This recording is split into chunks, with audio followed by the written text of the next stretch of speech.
एक नंबर दी थी। Hello friend, एक बार फिर से राम राम साराने। तो कैसे हैं आप सब लोग? आई होप कि आप सब लोग बहुत अच्छे होंगे। तो आप सबका एक बार फिर से बहुत बहुत स्वागत है आपके अपने यूट्यूब चैनल परी व्लॉग में। अगर चैनल पे न्यू आते हैं, चैनल को सब्सक्राइब कर सकते हैं, वीडियो को लाइक कर सकते हैं, अगर वीडियो अच्छी लगे तो वीडियो को शेयर कर सकते हैं। तो फ्रेंड्स, आज की वीडियो में मैं बात करने वाली हूँ अगेन ताराहुल व्लॉग पर। तो जैसे कि आपको पता है कि तारा काफ़ी लंबे टाइम से रह रही है अपने मायके चंडीगढ़ में, जो कि सर्दियों का मौसम था। तो सर्दियों पहाड़ों में सर्दियाँ ज़्यादा होती हैं, तो इसलिए वजह से हाँ, तो चूँकि धूप की जो ये है पहली सर्दियाँ थी, और पहली सर्दी होती है ना कि बच्चे को पहली सर्दी से बचा के रखना चाहिए, क्योंकि पहली सर्दी जो होती है वो हमेशा के लिए रह जाती है बच्चों को। अगर पहली सर्दी लग जाती है तो, और वैसे भी पहाड़ों में ठंड ज़्यादा होती है, तो इसलिए तारा आ गई थी चंडीगढ़। काफ़ी लंबा टाइम हो गया उस चंडीगढ़ आए को। तो लोगों ने पहले तो ये ट्रोल करते थे कि चंडीगढ़ में रहती क्यों है, अपने मायके क्यों नहीं रहती है, ससुराल में क्यों नहीं जाती, मायके में पड़ी रहती है, इनका ही सारा कुछ करती रहती है, सारे पैसे इनके ऊपर खर्च करती है, ये वो अलाना फलाना पता नहीं क्या क्या बोला। तो भाई, और फिलहाल आज की बात करते हैं। तो आज एक ने बोला है कमेंट करके, महेश कुमार जन सिंह ऐसी है कुछ उनका। तो इस टॉपिक पर वीडियो चाहती तो मैं ना बनाती, पर मुझे लगा कि इस टॉपिक पर वीडियो ज़रूर बनानी चाहिए। तो उन्होंने कमेंट किया हुआ है कि तारा, तेरी वजह से मेरा घर बर्बाद हो गया है, तुझे देख देख कर मेरी पत्नी भी तेरे जैसी हो गई है, काम करने के बहाने बनाती रहती है।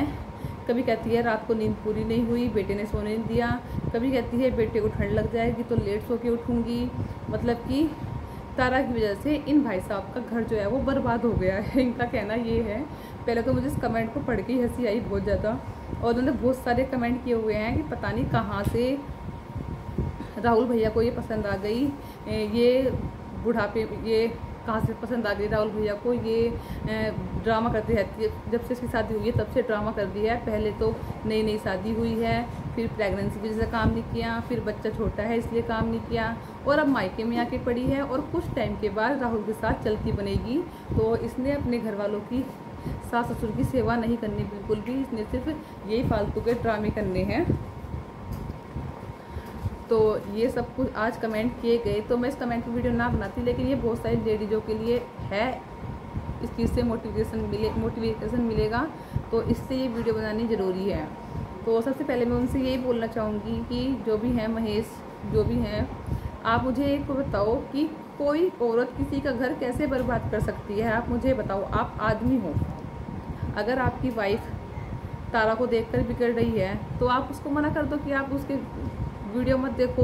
वो भी समझ नहीं आता कि तारा की सिर्फ आपने यही बातें नोट कर ली कि वो ये करती है, काम नहीं करती, ये नहीं करती, वो नहीं करती, सास ससुर की इज्जत नहीं करती, सास ससुर के सामने ऐसी बैठी रहती है बिना दुपट्टे के, ये वो अलाना फलाना बहुत सारा कुछ। तो आपने उसकी ये बातें नोट क्यों नहीं कही कि राहुल की और अपनी सास के ना होते हुए भी उसने अपने ससुर का ऑपरेशन कराया, अपने ससुर की केयर कर रही है। वो लोग इस पर इतना भरोसा करते हैं, तभी तो उसके ससुर का ऑपरेशन तारा ने कराया है, जहाँ पर उसकी सास भी नहीं थी, उसके हस्बैंड भी नहीं थे। उन लोगों ने सारी जिम्मेदारी तारा के ऊपर दी, तो वो उसके अंदर वो काबिलियत है ना, तभी तो उसके घर वाले उस पर इतना भरोसा करते हैं। आपने तारा की वो बात नोट क्यों नहीं की? तारा एक इतनी छोटी उम्र में इतना सब कुछ करती है, पूरा घर मैनेज करके चलती है अच्छे से, अपने बच्चे की भी देख रेख करती है, और कहते हो बच्चे पे ध्यान नहीं देती। बच्चे पे कैसे ध्यान नहीं देती है? इतना बड़ा जो बच्चा हो गया उसका, वो एम ही हो गया, और उसे उसके घर वाले, रही ससुराल में मायके की बात, तो जैसे वो ससुराल में रहती है वैसे ही मायके में रहती है। ससुराल में भी वो ऐसी ही रहती है, मायके में भी ऐसी ही रहती है, और ससुराल में भी कोई ऐसा नहीं है, पाबंदी नहीं है कि इसके ऊपर काम से बच के मायके में पड़ी है, तो ऐसा भी कुछ नहीं है। ससुराल में भी वो इतना ही काम करती है और मायके में भी इतना ही करती है। तो इसमें आपको समझ नहीं आई, आपने ये वाली बात कैसे बोल दी कि इसकी वजह से हमारा घर बर्बाद हो रहा है? अरे आप अपनी पत्नी की अगर रेस्पेक्ट नहीं कर रहे हो, अपनी पत्नी की फीलिंग को नहीं समझ रहे हो, तो आप इसका इल्ज़ाम दूसरों पर कैसे डाल सकते हो कि उसने मेरा घर बर्बाद कर दिया है? अगर आपकी पत्नी, सही बात है, छोटे बच्चे के साथ रात को नींद नहीं हो पाती है पूरी, हमारे भी छोटे बच्चे, अब तो थोड़े बड़े हो गए हैं, छोटे बच्चे थे, तो आपको तो कदर करनी चाहिए ना अपनी वाइफ की, कि आपकी वाइफ अगर नींद पूरी नहीं हो रही है, रात को बच्चा जगाता है, तो आप उसको सुबह लेट उठाना चाहिए। और रही आप बेबी लेट उठती है, कहती है सुबह ठंड हो रही है, तो सही बात है, बच्चे को ठंड लग जाती है, लेट उठना चाहिए सर्दियों में। तो आपको अपनी बीवी की तो कदर करनी नहीं है, अपनी बीवी की तो रेस्पेक्ट करनी नहीं है, औरों की बीवियों को और इल्ज़ाम लगाना है कि इसने मेरा घर बर्बाद कर दिया है। अगर आप अपनी वाइफ को एक बार समझें कि उस पर क्या बीतती है, वो रात को परेशान होती होगी बच्चे के साथ, दिन में छोटा बच्चा रहता होगा, काम भी करना, बच्चे को भी देखना, साथ घर की सारी जिम्मेदारी भी उठानी। तो क्या एक औरत अगर किसी की वीडियो लेट उठ रही है या फिर सही टाइम पे काम नहीं कर पा रही है बच्चे, छोटे बच्चे की वजह से, तो क्या वो किसी को देखकर आपका घर बर्बाद कर रही है? अगर आप ये बात छोड़ के अगर अपनी वाइफ पर ध्यान देते ना, उसकी इज्जत करते, उसकी केयर करते, तो शायद आपको ये वीडियो ना, आपको ये कमेंट ना करना पड़ता। तो आप दूसरों की वाइफ पर इल्ज़ाम ना लगाकर अपनी वाइफ की कदर करें, अपनी वाइफ को इज्जत दें, ठीक है। और जहाँ पर तारा गलत होती है मैं बोलती हूँ, लेकिन यहाँ पे मुझे तारा गलत नहीं लगी, क्योंकि मैं भी एक औरत हूँ, मैं भी 2 बच्चों की माँ हूँ। मुझे पता है रात को बच्चे के साथ कितनी दिक्कतें आती हैं। और रही तारा के मायके में रहने की बात, तो मुझे बताओ, स्टार्टिंग में हर एक लड़की अपने मायके में थोड़ा ज़्यादा रह लेती है, क्योंकि उसके बाद तो बच्चे बड़े हो जाते हैं, फिर कौन मायके भेजता है? बच्चे की पढ़ाई है, अब घर का ये काम, घर का वो काम, शुरू शादी के शुरू सालों में होता है कि लड़की अपने मायके में रह लेती है अच्छे से। और इतने दिन वो मायके में रह रही है, तो जब उसके घर वालों को दिक्कत नहीं है तो आपको दिक्कत नहीं होनी चाहिए। अगर मायके में रहना है भाई, वो अपने बच्चे के लिए मायके में रह रही है, उसके ससुराल वालों को कुछ लगा होगा मायके में छोड़ने के लिए, जब भी तो उन्होंने मायके में छोड़ा हुआ है। वरना कौन अपनी वाइफ को, कौन अपने बच्चों को मायके में छोड़ता है? कोई नहीं छोड़ता है। और यही टाइम है एंजॉय करने का, मज़े लेने का, ज़िंदगी को अच्छे से खुलकर जीने का। क्योंकि पहले अब तो ये नहीं पता कि आदमी की ज़िंदगी है कितनी। अब मैं वीडियो बना रही हूँ, अगली 1 मिनट का नहीं पता कि 1 मिनट बाद मेरे साथ क्या होगा। तो यही टाइम होता है कि बच्चे, लड़की मायके में घूमे फिरे, इंजॉय करे। उसके बाद तो बहुत सारी पाबंदियाँ आ जाती हैं, मतलब पाबंदी ये नहीं, घर वाले लगा देते हैं, बहुत सारी दिक्कतें जाती है सामने। जैसे कि अब बच्चा स्कूल जाने लग गया है, बच्चा बड़ा हो गया है, अब उसके एग्ज़ाम है, अब घर में बहुत सारी काम फैल जाते हैं। तो मुझे लगता कि जब अगर आप की गलती ये है कि आप अपनी वाइफ की रेस्पेक्ट नहीं करते हो, जहाँ तक मुझे लगा है। अगर आप अपनी वाइफ को समझते हो, उसकी रेस्पेक्ट करते, तो शायद आप किसी के ऊपर ये इल्ज़ाम ना लगाते। तो अब भी आपसे रिक्वेस्ट करूँगी कि आप अपनी वाइफ की फीलिंग को समझो। अगर रात को बच्चा परेशान कर रहा है तो आप भी उसके साथ जाकर देखो।